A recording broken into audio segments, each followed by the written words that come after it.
Awesome. So I'm Hernan Mayol. I am the general manager for Banreservas, the U.S. operation of the largest Dominican bank. And I've been here a year and a half in Miami, running the New York and the Miami operations. And I'm also in the global board of ITFA. I've been there almost a year and a half as well, just as the Americas representative, trying to build bridges between Europe and Asia with the Americas. And now I'm running the Latin America committee, which officially started 2 months ago, so I'm excited about that.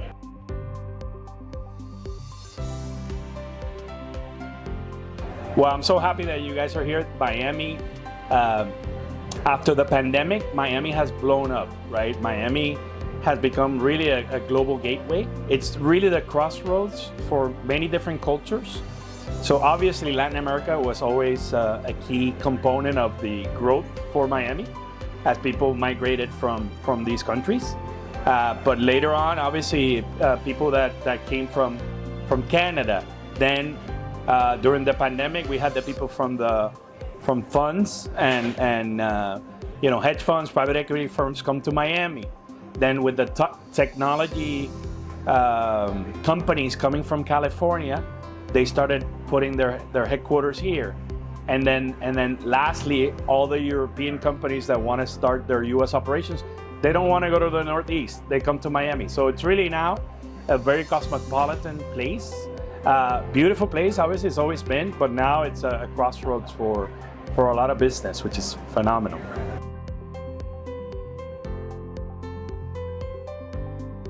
So the Latin America Council, we decided to have leadership in each one of the major countries and regions for Latin America. So I run the overall strategy for Latin America, but we have Miguel Angel Burelo, who's from Cofine.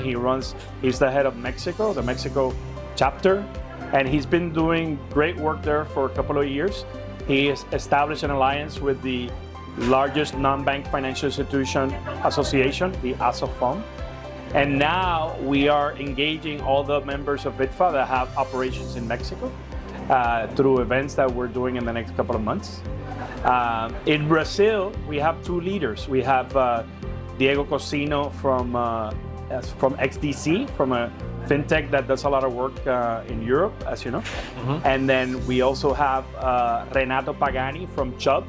They've taken the leadership in Brazil, and they're doing amazing things. They're doing events, not only some webinars in Portuguese to promote the brand, but also creating the community around events that are already established. So they're doing phenomenal.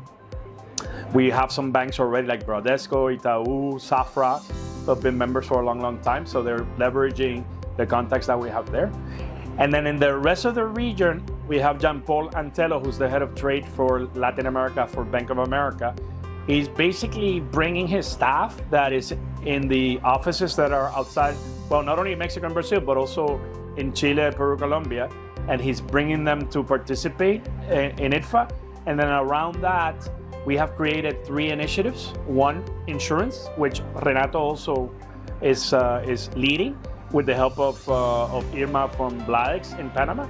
And then we have the FinTech initiative with Derek Hudson from Babel and also Diego, who I mentioned before. And then Martin, who is from the largest bank in Florida, Bank United. He runs our banking initiatives in the region. So those 6 leaders come together once a month to discuss how we can engage, expand, and educate the public in Latin America. So I'm super excited about what's happening, and Latin America is growing, so we're happy about that.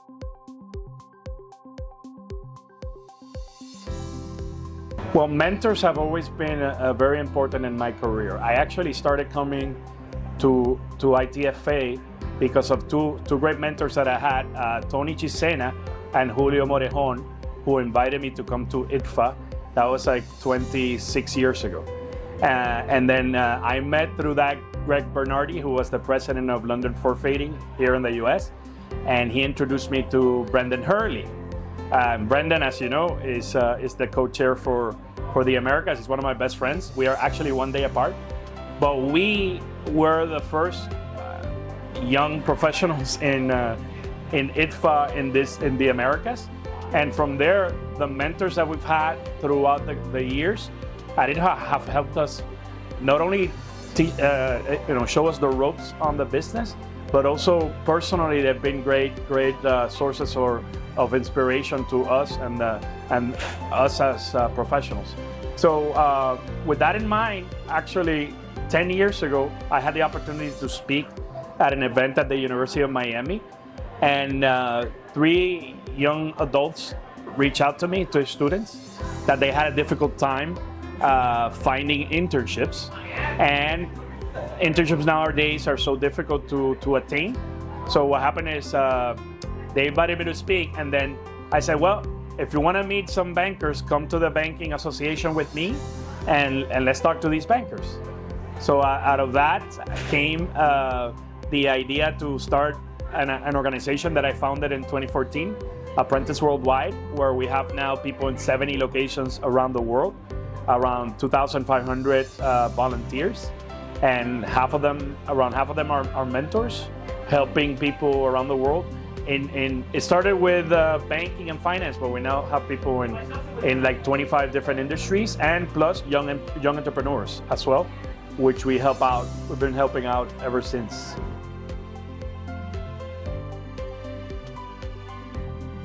Or go to apprenticeworldwide.com/introduction. They can get information about how to get involved. Most importantly, what we look for is people that have an interest in building long-term relationships. So we look for people that are leaders, of course, but most importantly, that have that desire to have a relationship with a mentor for life. And so we look at not only their experience, but also their attitude and their heart. Those are the things that are important. And obviously, when they travel around the world, they meet the mentors that are either in their industries or in those cities that can give them leads about, career advice, or they can give them opportunities. And it's just phenomenal. The people that have been with me since we started, their careers have accelerated. I can give you example after example. We've even had a few marriages as a result of the networking. So it's been phenomenal. And my plan is to continue doing that, build a little bit more throughout Asia and Africa. We have 13 countries in Africa, 13 cities in Africa where our team participates. But my goal is to do a little bit more in Europe and Africa. It's just because of the time zone. It's hard to manage, and it's all run by volunteers, so it's a little bit hard. But we don't have a deadline, right? We play an infinite game like Simon Sinek, and therefore whatever we do, it's moving the agenda forward. And I created some councils for Latin America, Africa, North America, and the volunteers there are doing great work. So all I do is provide the direction and the inspiration, but the real work is done by the mentors and the volunteers.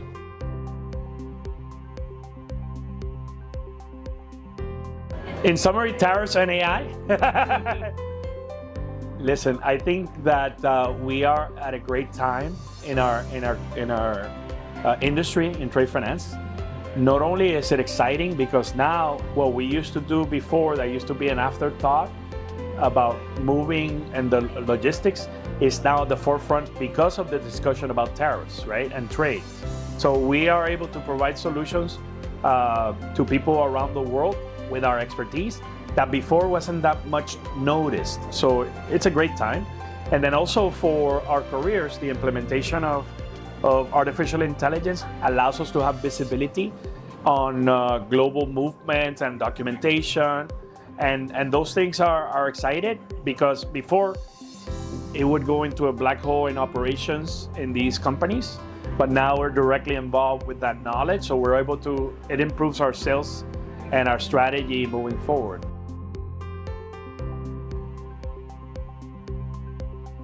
There will be ups and downs in life, right?